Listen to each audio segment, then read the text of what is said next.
What unfolds when hostility encounters self-control? Here's a lesson these motorcyclists will never forget. It was a calm Saturday night at a modest park on the outskirts of Fairfield, Connecticut. The sort of evening when families came together, children kicked soccer balls, and teenagers lounged on park benches with headphones on, browsing their mobile devices. 16-year-old Michael was among them, seated alone beneath a large oak tree. His younger sibling Jordan was completing soccer practice, and Michael had given his mother his word that he'd stay to escort him home. Michael, dressed in a well-tailored black suit, with a clean white shirt and shined black dress shoes, minded his own business, casually reading through a book he'd carried with him. He didn't glance up when the roar of motorcycle engines cut through the evening air. It was the sort of noise that typically meant little, just a crew of riders passing by, their motors echoing more loudly than appropriate in such a peaceful setting. However, this evening was different. The motorcyclists didn't continue past. Rather, they pulled in, positioning their bikes close to the soccer field. 5 of them, clothed in leather jackets and dark denim, created a stark contrast against the families present. They weren't joking or conversing amongst themselves. They were surveying the park, their gaze settling on Michael as though he were prey. Michael spotted them as well. He looked up momentarily, meeting their stares. He wasn't someone who rushed to judgment, but the way they observed him made his stomach tighten slightly. He returned to his book, compelling himself to remain composed. Yet composure doesn't endure when you're being watched. The bikers didn't remain beside their motorcycles.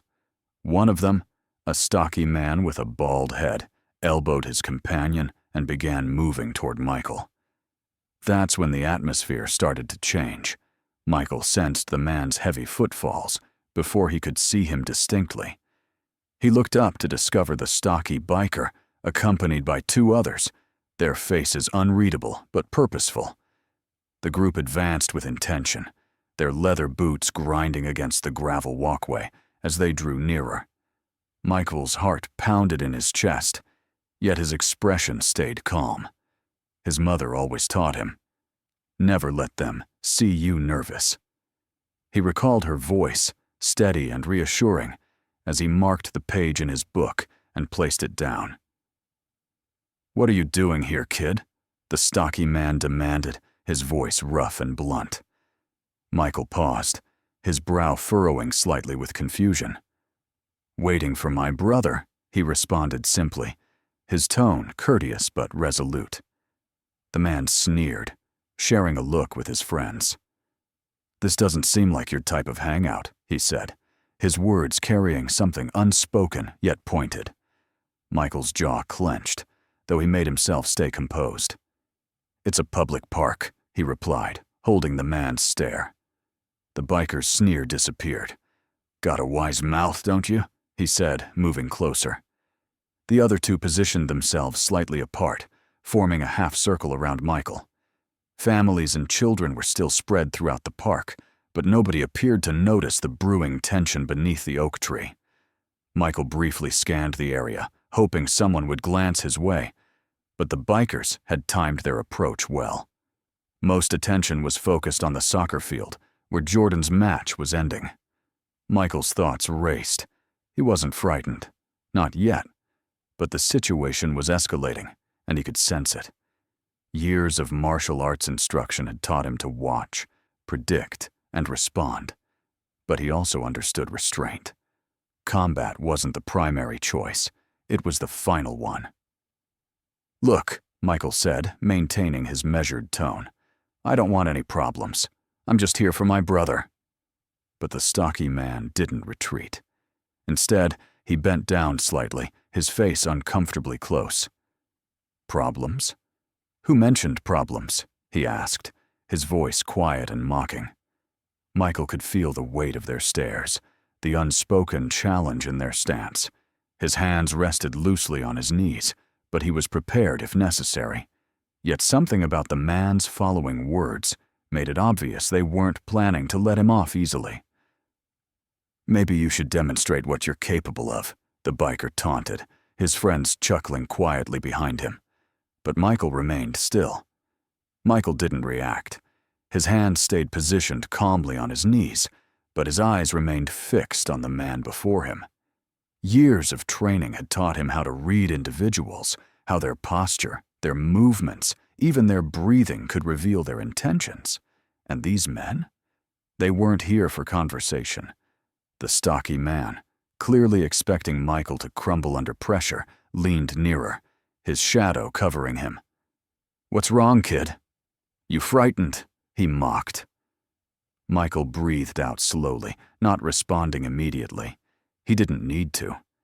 Fear wasn't the concern here. His concern was timing. How much longer until Jordan's game finished? How much longer until someone in the park noticed what was happening? "Leave him alone." The unexpected voice cut through the tension. Michael turned his head slightly to see a young boy, no more than 10, standing several yards away. Jordan. His little brother had left the field, sweat still visible on his forehead from the game. "Jordan, stay back," Michael called, his voice firm. But the bikers turned toward the boy, grinning like hunters spotting easier prey. "This your brother?" one of them asked, pointing a gloved finger at Jordan. "Maybe we should teach you both something?" Michael felt his pulse accelerate, but not with fear, with determination. He rose slowly, his movements intentional, his eyes never leaving the group. He adjusted his weight slightly, positioning his feet in the stance he'd rehearsed countless times at the dojo. "Don't touch him," Michael said, his voice calm but edged with steel. The stocky man laughed, shaking his head. "Look at this guy. Thinks he's tough." The others joined in, their laughter echoing across the park. But Michael didn't waver. His expression didn't alter, and his stance didn't change. His silence disturbed them more than he realized. "You're not going to do anything," one of the bikers said, stepping closer. And that's when Michael finally spoke, his voice low and intentional. "You don't want to do this." The laughter ceased. The bikers glanced at each other, momentarily confused by the confidence in his tone. But the moment was brief. The stocky man took another step forward, raising a hand to push Michael. What occurred next was so quick, so unexpected that even the bikers weren't prepared for it. But Michael was. The stocky biker's hand shot forward, aimed at shoving Michael's shoulder. But before it could make contact, Michael shifted aside with practiced precision, his body moving like a released spring. The biker stumbled slightly, caught off guard. But Michael didn't stop there. In one smooth motion, Michael stepped forward, his open palm striking the man's wrist and twisting it away. The biker groaned in pain, his hand falling to his side as he stepped back, glaring at Michael with fury in his eyes. "What the?" the man began. But before he could finish, Michael spoke. "I warned you," Michael said, his voice calm but firm. The two other bikers charged forward, clearly not taking the warning seriously. The first threw a wild punch, but Michael ducked easily, his movement smooth and deliberate. He countered with a sharp kick to the man's knee, sending him collapsing to the ground with a cry of pain. The second man hesitated for a split second, just long enough for Michael to pivot on his heel and deliver a spinning kick to the side of his ribs. The force knocked the wind out of him, and he staggered backward, clutching his side. By now, the stocky leader had recovered, his face red with anger. He lunged at Michael, swinging both fists like a street fighter. But Michael didn't meet brute force with brute force. He stayed light on his feet, avoiding the punches with the kind of agility that came from years of training. A crowd began to form at the edge of the park. Parents, kids, even soccer players stopped what they were doing to watch. Someone had pulled out a phone, the camera capturing every second of what was unfolding. The leader charged again, this time trying to grab Michael by the collar of his suit jacket. But Michael moved faster, twisting out of his grasp and delivering a precise strike to the man's solar plexus. The biker stumbled backward, gasping for air, his tough exterior cracking in the face of Michael's calm control. "Enough," Michael said, his voice loud enough to carry across the park. His stance remained strong, but his expression showed no malice, only resolve. "I don't want to hurt you. Walk away." For a moment, it seemed like the bikers might listen. The leader wheezed, holding his chest as he glared at Michael. The two others were still on the ground, one clutching his knee and the other his ribs. The tension in the air was thick, but Michael didn't flinch. "Let's go," the leader finally growled, waving at his friends to follow. They limped back to their bikes, muttering curses under their breath as they started their engines. But just as they began to pull away, the leader turned back, pointing a finger at Michael. "This isn't finished, kid," he spat before roaring off with his crew. Michael didn't respond. He stood there, his breathing steady, as the sound of their engines faded into the distance. Around him, the crowd began to applaud, murmurs of admiration and disbelief rippling through the group. Jordan ran up to him, his eyes wide with both fear and awe. "Michael, are you okay?" he asked, his voice trembling. Michael knelt down, putting a hand on his brother's shoulder. "I'm fine," he said, offering a small smile. "Let's go home." But as they walked away, Michael couldn't shake the feeling that this wasn't the end of the story. Michael and Jordan walked home in silence, their sneakers tapping softly against the pavement. Jordan kept stealing glances at his older brother, his expression a mix of awe and worry. Finally, he couldn't contain it any longer. "Michael," Jordan said, his voice barely above a whisper. "How did you do all that? I mean, they were huge, and there were 3 of them." Michael chuckled softly, shaking his head. "It's not about being bigger, Jordan," he explained. "It's about being prepared, staying calm, and knowing when to act." Jordan frowned. "But what if they come back? That guy said it wasn't finished." Michael stopped walking, turning to face his little brother. "If they do, we'll deal with it. But listen to me, Jordan," he said, his tone serious.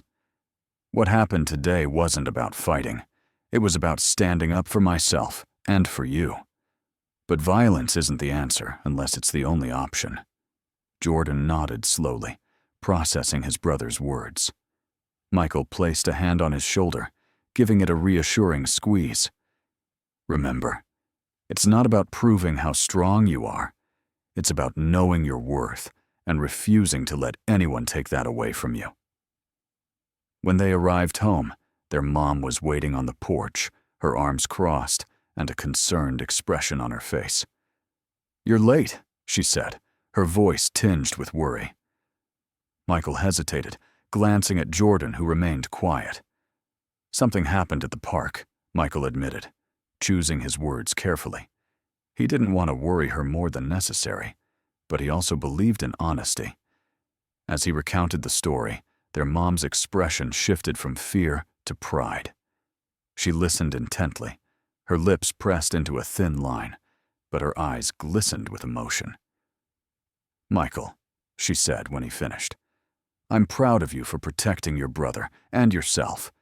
But promise me one thing. Don't ever take risks like that unless you have no other choice." "I promise," Michael replied, and he meant it. That night, as Michael lay in bed, he replayed the events in his mind. He thought about the bikers' aggression, the crowd's reaction, and the lingering words of the leader. "This isn't finished, kid." But Michael wasn't afraid. He'd learned long ago that fear only had power if you allowed it. Instead, he felt a quiet sense of purpose.